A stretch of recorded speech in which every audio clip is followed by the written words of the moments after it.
तो चलो आज हम देखेंगे कि केमिकल इक्वेशंस को बैलेंस कैसे करना है, बैलेंस्ड केमिकल इक्वेशंस। तो दोस्तों हमें एक एग्जाम्पल दिया गया है। कल हमने देखा था कि एक एग्जाम्पल था हमारे पास मैग्नीशियम, जिसको हमने एयर में बर्न किया इन प्रेजेंस ऑफ एयर, तो उससे हमें मिल गया था मैग्नीशियम ऑक्साइड, करेक्ट।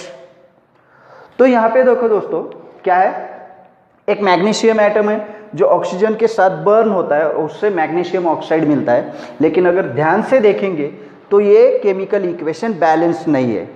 तो इसको हम क्या बोलते हैं, इसको क्या बोलेंगे, स्केलेटन इक्वेशन बोलेंगे। ओके, तो इसको बैलेंस करना पड़ेगा। तो बैलेंस कैसे करेंगे, एक एग्जांपल लेते हैं हम, ये भी एग्जांपल लेंगे, दूसरा वाला जो अच्छे से समझ में आएगा। देखिए ये आयरन,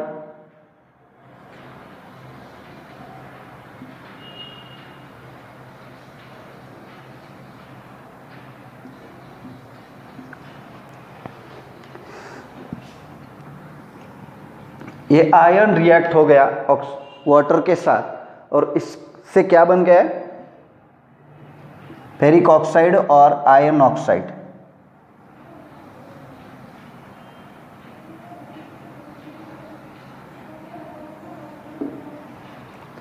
तो देखो अब ये केमिकल इक्वेशन हमें दी गई है, इसको हमें बैलेंस करके देखना है।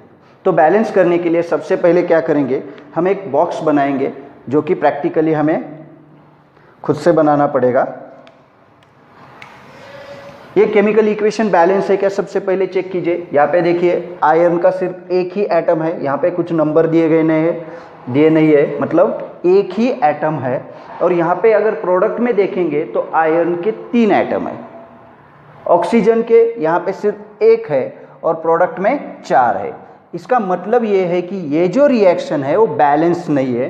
तो इसको हम क्या करेंगे, बैलेंस करने के लिए एक टेबल बनाना पड़ेगा।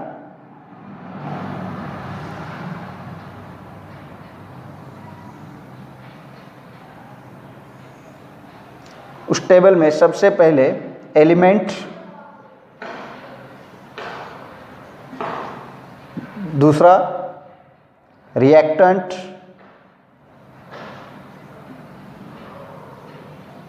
और तीसरा प्रोडक्ट।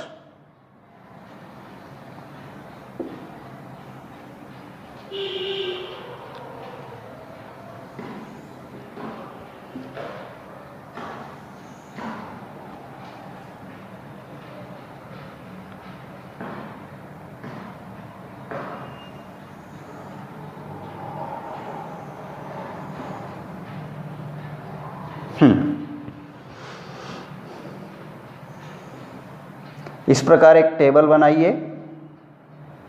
टेबल बनाने के बाद सबसे पहले हमारा एलिमेंट कौन सा है, आयरन है, फेरस। उसके बाद हमारे पास हाइड्रोजन है। उसके बाद हमारे पास कौन सा एलिमेंट है, ऑक्सीजन। ओके,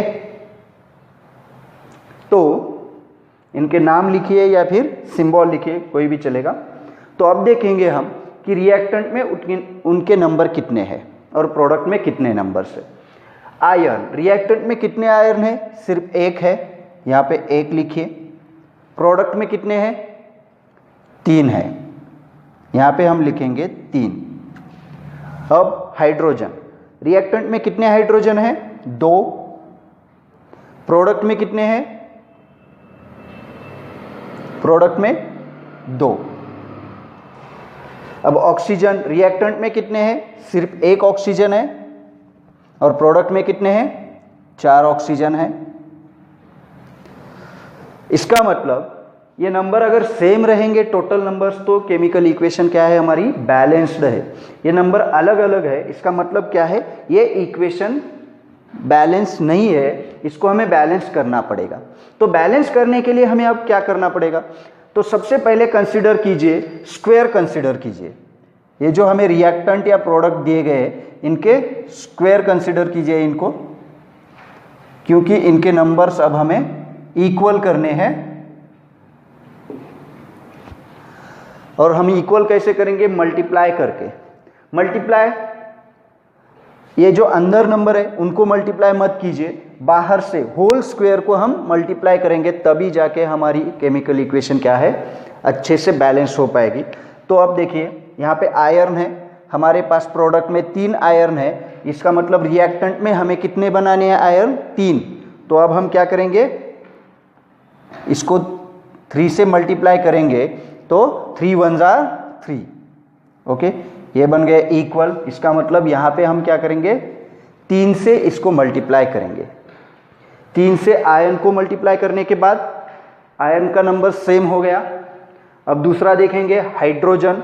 हाइड्रोजन की हमारी नंबर्स क्या है? इक्वल लग तो रहे हमें फिलहाल, यहाँ पे 2 है, प्रोडक्ट में भी 2 है, तो उसको रहने देंगे। बाद में देखेंगे ऑक्सीजन। हमारे पास रिएक्टेंट में सिर्फ 1 ऑक्सीजन है और प्रोडक्ट में कितने हैं? 4। इसका मतलब है कि रिएक्टेंट में 4 ऑक्सीजन करने के लिए हमें क्या करना पड़ेगा? इसको 4 से मल्टीप्लाई करना पड़ेगा। हमने मल्टीप्लाई किया तो ये बन गए 4। इसका मतलब अब क्या है, स्क्वायर ब्रैकेट को, ये जो टोटल एक कंपाउंड है उसको हमने मल्टीप्लाई किया 4 से। ओके, ध्यान से देखिए, हम सिर्फ मल्टीप्लाई कर सकते हैं टोटल कंपाउंड को, इसलिए हम ये स्क्वायर कंसीडर करने होंगे। तो इसको 4 से मल्टीप्लाई करेंगे तो ऑक्सीजन बन गए 4। यहाँ पे हमें 4 ही चाहिए थे, लेकिन अगर इससे मल्टीप्लाई करेंगे तो होल ब्रैकेट को मल्टीप्लाई करने के बाद ऑक्सीजन 4 तो बन गए, लेकिन 4 2 जार 8। इसका मतलब हाइड्रोजन कितने पास हमारे पास अब हाइड्रोजन कितने अवेलेबल है? 4 2 जार 8। इसका मतलब 8 हाइड्रोजन हमारे पास अवेलेबल है। तो इस 2 को हमने क्या किया? 4 से मल्टीप्लाई कर दिया, तो ये बन गए 8। ओके, इनका भी नंबर चेंज हो गया। अब देखेंगे इनका नंबर चेंज हो जाने के बाद, देखिए यहाँ पे 3 3 इक्वल है, 4 4 इक्वल है। अब हमें क्या करना पड़ेगा? प्रोडक्ट में जाके हाइड्रोजन के नंबर्स भी इक्वल करने पड़ेंगे। कैसे इक्वल करने पड़ेंगे? इसको 4 से मल्टीप्लाई करके। अब प्रोडक्ट में देखिए हाइड्रोजन कहाँ पे है? यहाँ पे है, तो इसको क्या करेंगे हम? 4 से मल्टीप्लाई करेंगे। यहाँ देखिए 4 से मल्टीप्लाई किया, ये बन गए 8। 4 2 जार 8। इस तरीके से हम क्या कर सकते? केमिकल इक्वेशन बैलेंस कर सकते। बहुत इजी है। सबसे पहले देखिए, हमारे पास जितने भी रिएक्टेंट में जो भी एलिमेंट्स है ना, उनकी लिस्ट बना लीजिए। उसके बाद रिएक्टेंट में नंबर ऑफ एटम्स, जो नंबर ऑफ एटम्स है हर एलिमेंट के हिसाब से उनके नंबर ऑफ एटम्स लिख लीजिए।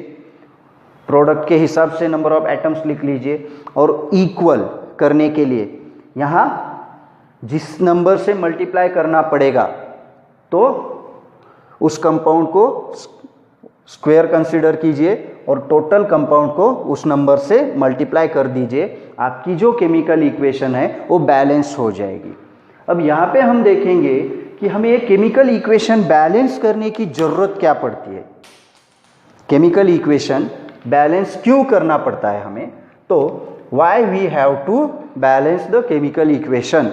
इसका आंसर ये है दोस्तों, हमने एक 9th क्लास में हमने एक लॉ पढ़ा है, law of conservation of mass, जिसमें ये बताया गया है, याद आ रहा है कुछ? Law of conservation of mass क्या बताता है वो?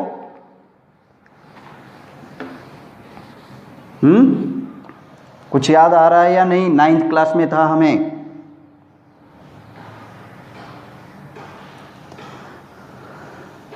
The substance never created or never be destroyed in a chemical reaction, or the amount of matter never be created nor be destroyed in a chemical reaction। एक chemical reaction जब भी proceed होती है उसमें कोई भी सब्सटेंस, कुछ भी नया नहीं बन सकता या कुछ हम डिस्ट्रॉय नहीं कर सकते। इसका मतलब क्या है? जितने एटम्स हमने रिएक्टेंट में लिए हैं रिएक्शन में इन्वॉल्व करने के लिए, उतने ही नंबर ऑफ एटम्स हमें प्रोडक्ट में मिलने चाहिए। ये हमें एक लॉ था 9th क्लास में जिसको हमने पढ़ा है, law of conservation of mass. तो उस हिसाब से, उस लॉ की वजह से हमें क्या करना पड़ता है, केमिकल इक्वेशन को बैलेंस करना पड़ता है। अब हम क्या देखेंगे, होमवर्क लेंगे केमिकल इक्वेशन बैलेंस करने के लिए। तो होमवर्क लिख लीजिए।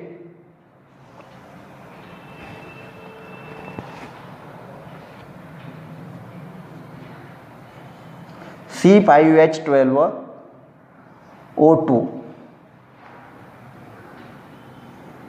it gives CO2 and H2O.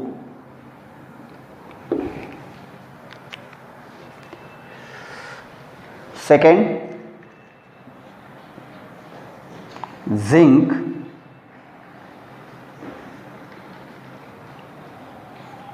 reacts with hydrochloric acid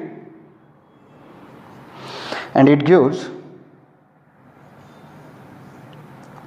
zinc chloride and evolves hydrogen gas.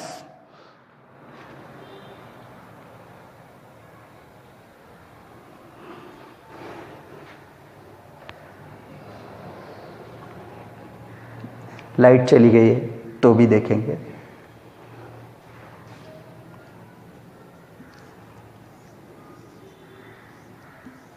Calcium hydroxide plus HCl gas, it gives calcium chloride and water.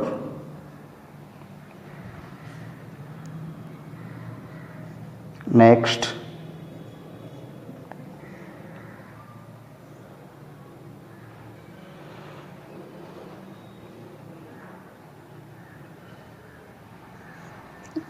iron chloride FeCl3 plus ammonium hydroxide NH4OH.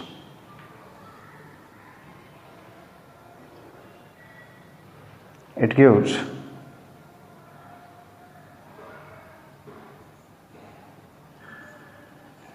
iron hydroxide plus ammonium chloride.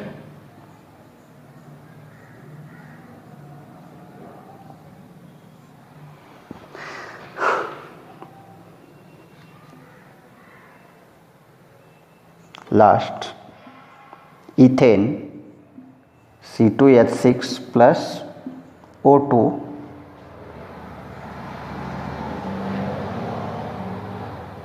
ये बन गया